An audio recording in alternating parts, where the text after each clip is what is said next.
we have a concept that we call punitive damages in the law today, by which, in addition to compensating somebody for the harm that you've done them through your negligence or through your strict liability responsibility, a jury has the power to impose additional damages, to punish you for your conduct, to make an example of you for others so that they will learn and avoid that kind of behavior.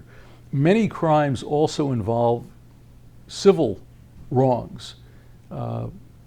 If you kill somebody by driving drunk, society has an interest in punishing you because society wants to tell people that that's not acceptable conduct.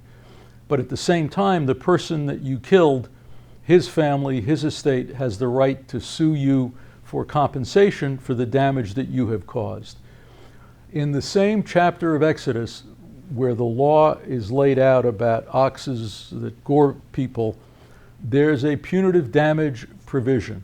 Now, remember I said that it was an agrarian, rural society.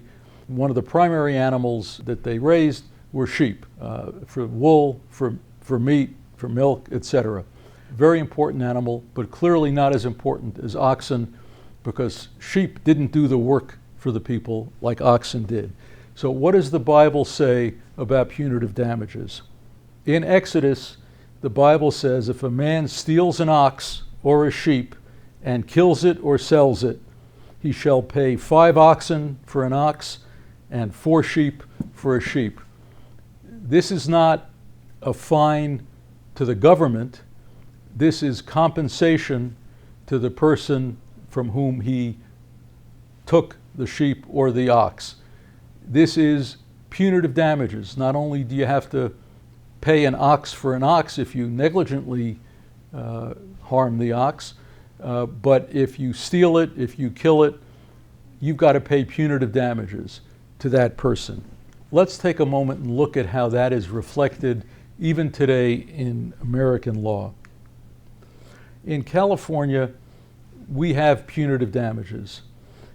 And if a defendant acts with conduct that the law considers to be malice, oppression, or fraud, and acts in knowing disregard of the probable dangerous consequences of conduct or deliberately fails to avoid those dangerous consequences, they can be held responsible not only to compensate their victims for the actual damages, the medical expenses, the wage loss, the pain and suffering, but also to pay punitive damages.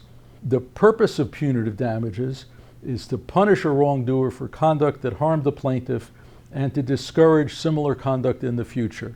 Sounds exactly like the Bible. Our courts say, well, to determine the amount of damages, how reprehensible, how bad was this conduct? Did it disregard the health and safety of others? Did it involve a pattern or practice? The more it involved a pattern or practice, the more damages are appropriate. So the Bible still lives today in our law, in tort law, in civil liability law. It lives in the responsibility for negligence, for strict liability without negligence, in punitive damages, in violation of safety codes and statutes. So our modern civil justice law, our tort law, in fact has its foundation in the Bible and reflects some evolution of belief, some increase of knowledge, maybe some increased sophistication. But when anybody tells you that there's something wrong with our civil justice system, I think it's reasonable to say, hey, you know, it's just from the Bible. It's the way civilization has been in the Western world for 3,000 years. There's nothing wrong with it. People ought to be held responsible for what they do and pay for the damage they cause. Thank you.